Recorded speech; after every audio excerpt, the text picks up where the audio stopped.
또 많은 중개사분들이 내 지역만 알아요. 나는 내 물건만 팔아야지 라고 생각하는데 조금만 더 시각을 넓히시고 넓게 좀 보십시오. 네트워크가 잘 되어 있잖아요. 그러면 내가 다른 지역에 있는 중개사하고도 네트워크를 좀 갖춰야 돼요.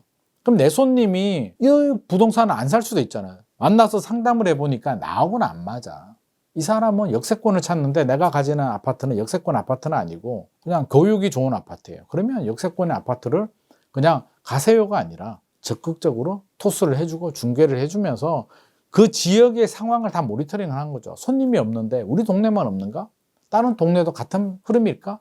최근 제가 모니터링을 많이 해보면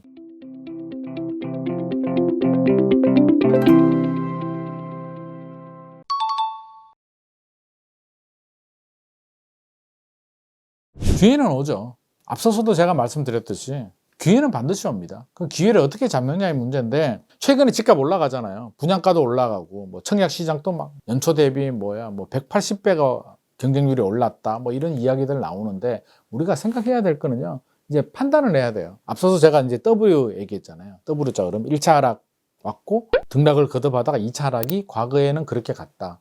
지금 또 W자 흐름으로 갈 수도 있다라고 제가 말씀을 드렸는데 100%라고 이렇게 할 수는 없습니다. 100%는 할 수 없는데 이런 흐름으로 갈 가능성이 좀 있어요. 그러면 청약시장도 마찬가지죠. 우리가 분석을 해보자고요. 항상 분석을 해야 돼요. 우리 중개사분들은 일반인들하고 다르잖아요. 그럼 부동산 시장을 어떻게 보냐면 첫 번째는 통계를 좀 보셔야 돼요. 뉴스만 보지 마시고 중개사분들 중에서도 물론 그걸 다 체크하시는 분들이 있는데 의외로 일반인들하고 비슷하게 뉴스만 보시고요. 별로 분석 안 하시는 분들이 있어요. 그러면 적어도 한국부동산원 있잖아요. 주간 통계는 꼭 보셔야 되고요. 통계기관이 KB 있고요. 부동산 R124가 있고 한국부동산원이 있거든요. 이 세 가지 통계를 다 보시면 가장 좋고 다 보기 어렵다면 부동산원 주간 통계 보시고요.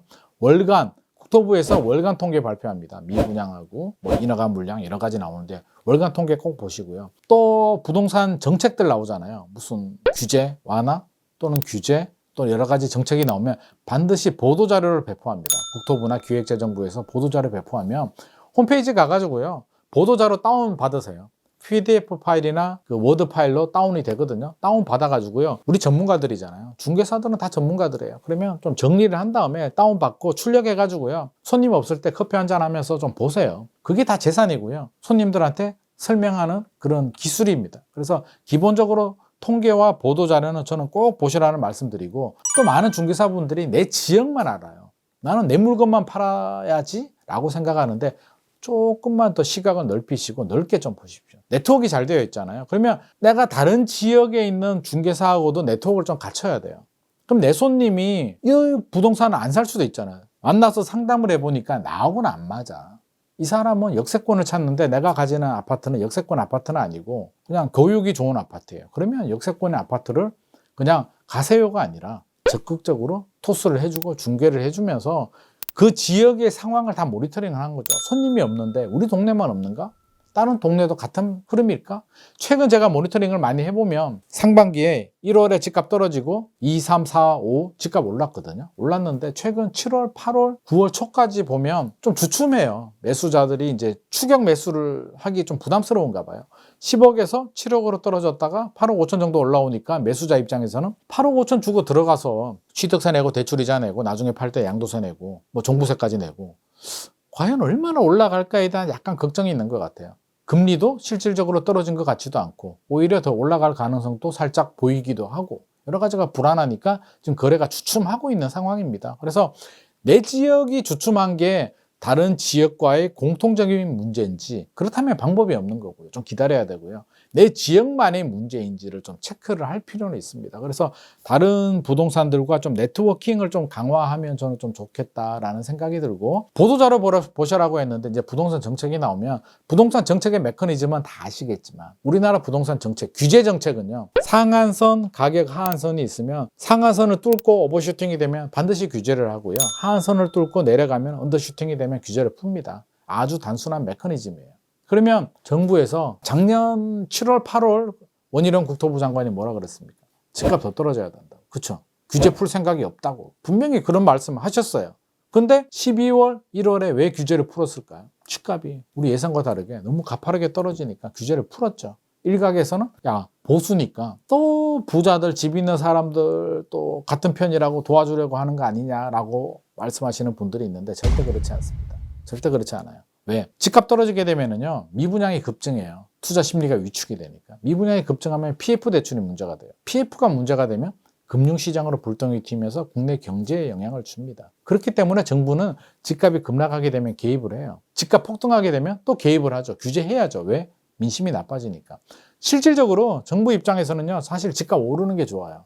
세수도 증가하고 민심이 나빠지는 거 외에 무주택자들이 상실감을 느끼는 거 외에는 경제에도 좀 도움이 되거든요. 분양도 잘 되고 건설 경기도 좋고 세수도 증가하고 여러 가지가 도움이 돼요. 근데 집값 떨어지게 되면 총체적 난국이거든요. 세수도 줄어들고 PF도 문제가 되고 건설 경기도 안 좋아지고 협력회사들도 안 좋아지고 인력회사들도 안 좋아지고 그래서 정부는 항상 개입을 합니다. 이게 메커니즘이에요. 보수 진보 아무 상관없습니다. 김대중 전 대통령 시절에 김대중 전 대통령이 보수인가요 진보인가요? 약간 진보에 가깝잖아요.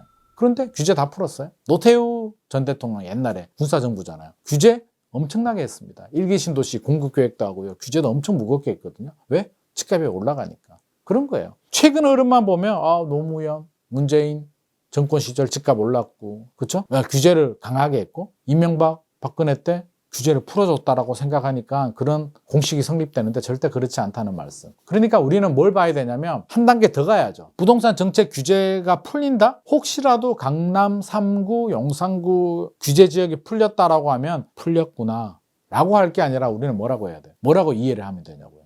왜 풀렸지? 강남 3구, 용산구 집값이 많이 빠졌구나. 정부는 강남 3구, 용산구를 안 풀고 싶어요. 애들이 풀어서 애들 집값 오르면 풍선 효과가 생겨서 주변 지역들 집값 상승을 막 견인하거든요. 상승기 때는.